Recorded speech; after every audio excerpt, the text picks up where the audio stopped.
السلام عليكم كاك عليكم يمن. السلام ورحمة الله وبركاته. صلي على النبي. اللهم صل على محمد. يلا شوفني شيء جديد. تعال يلا شوف، خليني نشوف. يا الله تعال، ما شاء الله ما تبارك شاء الرحمن. الله. شغل ايد كاك مصطفى، جاب لنا شغل ايد. ضاع. شوف تبارك الرحمن، شوف الشغل ما شاء الله. شوف النقيم المخيطين كله عدل. ضاع. شوف ما الحزام، بي عواج، ما بي شيء. عفوا شوف الزنجير، الزنجير ما ولا يبين. مبين.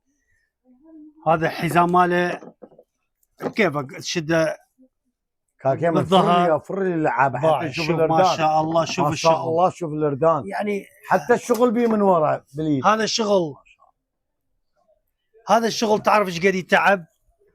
اللي يشتغل شغل يدي يعرف ايش قد يتعب. ما شاء الله تبارك الرحمن على هاي الشغل. الشغل بتشتف وجوه كامل، وحتى بالظهر صاير ما شاء الله. وخليجي، خليجي درجة أولى، قماش ماله فحمي ومطاط شوية بيه. هذا شغل الايد نمبر 1.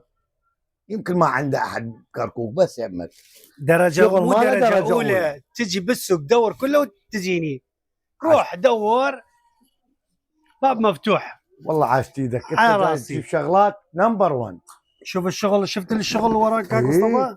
شوفتهم بس هم إيه. نشوفهم وياك. كل الشغل يد. اردان وشوف الظهر. بس وشوف رحمة على القدام. والديكم، رحمة على والديكم، بالغسالة لا تغسلونه. اي توضيح. وثاني شيء ما اجاوب غير شيء الا واتساب. السلام عاشت عليكم. عاشت ايدك والله يرزقك كاك. امين اجمعين ان شاء الله.